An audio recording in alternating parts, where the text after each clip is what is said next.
تم اقرار کرتے ہو کہ اللہ تمہارا اور ہر چیز کا مالک ہے۔ اس کے کیا معنی؟ اس کے معنی یہ ہیں کہ تمہاری جان تمہاری اپنی نہیں، خدا کی ملک ہے۔ تمہارے ہاتھ اپنے نہیں، تمہاری آنکھیں اور تمہارے کان اور تمہارے جسم کا کوئی عضو تمہارا اپنا نہیں۔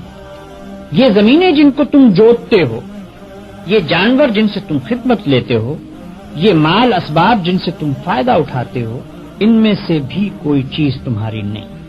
ہر چیز خدا کی ملک ہے اور خدا کی طرف سے عطیے کے طور پر تمہیں ملی۔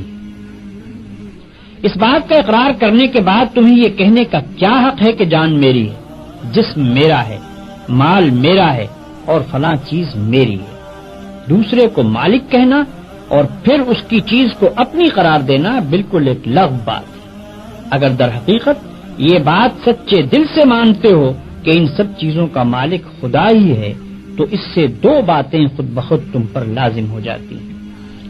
ایک یہ کہ جب مالک خدا ہے اور اس نے اپنی ملکیت امانت کے طور پر تمہارے حوالے کی ہے تو جس طرح مالک کہتا ہے اسی طرح ان چیزوں سے کام لینا چاہیے۔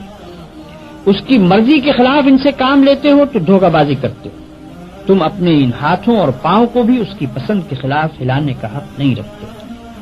تم ان آنکھوں سے بھی اس کی مرضی کے خلاف دیکھنے کا کام نہیں لے سکتے۔ تم کو اس پیٹ میں بھی کوئی ایسی چیز ڈالنے کا حق نہیں ہے جو اس کی مرضی کے خلاف ہو۔ تمہیں ان زمینوں اور ان جائیدادوں پر بھی مالک کے منشا کے خلاف کوئی حق حاصل نہیں ہے۔ تمہاری بیویاں جن کو تم اپنی کہتے ہو اور تمہاری اولاد جن کو تم اپنی کہتے ہو، یہ بھی صرف اس لیے تمہاری ہیں کہ تمہارے مالک کی دی ہوئی ہے، لہذا تم کو ان سے بھی اپنی خواہش کے مطابق نہیں بلکہ مالک کے حکم کے مطابق ہی برتاؤ کرنا چاہیے۔ اگر اس کے خلاف کرو گے تو تمہاری حیثیت غاصب کی ہوگی۔